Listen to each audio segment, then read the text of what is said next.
By most any measure, Ronald Reagan is one of the most revered presidents in history. His legacy often comes up once every 4 years during presidential campaigns. Candidates often say that he is someone our leaders should emulate, but just what might he think about our candidates today? What with the rather surreal campaign that we've seen run to this point? Just one question for an answer that we will now turn to his son, Michael Reagan. He's written a new book about the man he called Dad. The book is Lessons My Father Taught Me, the Strength, Integrity, and Faith of Ronald Reagan. And Michael Reagan, Mike, good enough to join us here good to be today. Here. It's great to have you. Thank you. In looking at the book, I know that for you, it's not just an exploration of your father. It is also an examination, perhaps, of your relationship with him. What, in informing us, perhaps, about the man you called Dad, what did you learn that struck you in doing the book? I learned that I'm still learning about my father. Yeah. You know, that I'm taking the time. I think when people write stories, they're probably more honest with themselves than when they go out and speak about things. And so as you go through it, you start remembering these stories and remember those moments you had. You know, at one point, they were just a memory here, but then you put it down and say, wow, those days driving out to the ranch with my father, where we regale you with all the songs of all the military, operations going on in the world, and just tell you stories. Yeah. Were just amazing, amazing times in my life. And maybe I didn't understand it then or later on in life, but just examining them now was unbelievable. As a man who lived so many chapters and meant so much to so many different people in so many different ways, one story perhaps that sheds a little light from Ronald Reagan as Dad to you as a kid. What was he like in those formative years? Well, I say he was one of those people. If asked my dad what time it was, he told you how the watch was made. So you really couched your questions with Dad. Right out to the ranch. You want to be hit specifically, yeah. I grew up in Beverly Hills with the Hope kids, the Crosby kids, all these kids. Wow. I was getting $1 a week allowance. That was it. It's hard to roll. Oh, yeah. Hard to roll with And so that. I thought I'd hit my dad up for a little larger allowance right out to the ranch one day. I said, $1 a week, getting it. And my dad, for 20 minutes, told me about the tax system in America.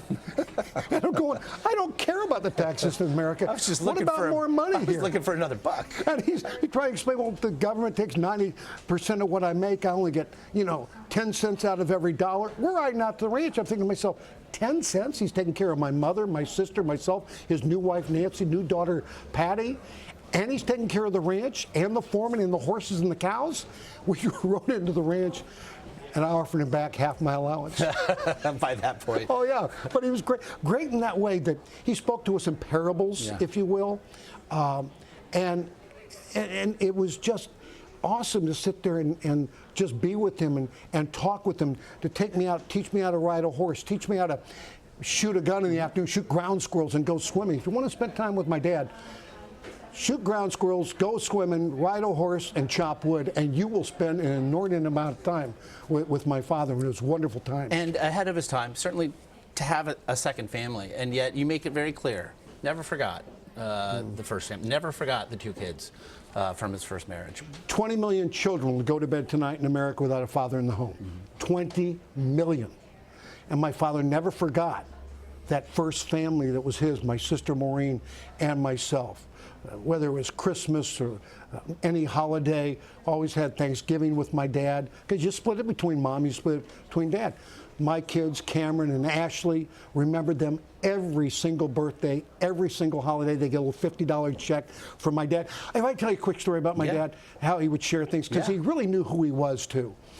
My son Cameron gets a letter from him. This is like right after my dad goes in the Oval Office in 1981. My son's 3. And my dad writes him a note, and I talk about this in the book. He sends his grandson a note that says, I understand somebody just sold my signature for $10,000. Can you believe my signature is worth that kind of money? He says, I'm about ready to have a meeting with the Secretary of State, George Shultz, because we've been negotiating the end of the last hostage left in Iran. And I thought I would just tell you that, and hopefully this note will help pay for your college education. And then he signs it, love Grandpa, P.S. Your grandpa is the 40th President of the United States, Ronald Reagan. So he ends up signing his sign for his grandson Cameron. I mean, that's the kind of person he was. He understood who he was, even though he was so humble. And his grandson Cameron was doing a lot better than Dad when it came to allowance, that's for sure. Yeah, a lot better. You also mentioned you and your sister, the only two, by your unofficial count, who can call a President of the United States and an Academy Award winner as their parents. Yeah, I mean, Jane Wyman was my mom, Academy Award winner in 1948. Johnny Belinda, 4 or 5 Golden Globes. She had a show during the 80s called Falcon Crest, and people were talking to me about my dad. I said, you got to talk to me about my mother. She's making as much in a week as he's making in a year. So mom's the one you want to be really close to at that point. But both the parents, both of them, not only humble Midwest values that they brought into their families, but they made you earn it. Mm-hmm. You know, they made you get a job. When I dropped out of college in 1965 at Arizona State University, I came home, knocked on their doors, both doors, and both of them said, get a job. I was working at a trucking dock in Los Angeles loading oil well freight from 5 at night till 1:30 in the morning when my dad was elected governor of the state of California.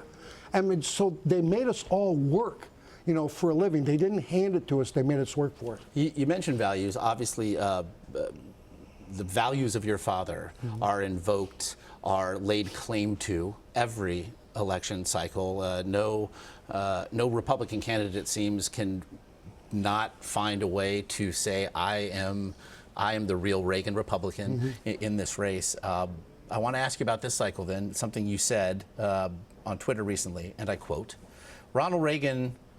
if Ronald Reagan was anything like Donald Trump, Nancy Reagan would never have married him. That's true. End quote. Your thoughts on somebody who last night called himself the presumptive nominee? Well, he's the presumptive nominee, but he's not Ronald Reagan. Ronald Reagan was not demeaning to people. You know, if Donald Trump wants to win the presidency, he's got to find a way to put people together.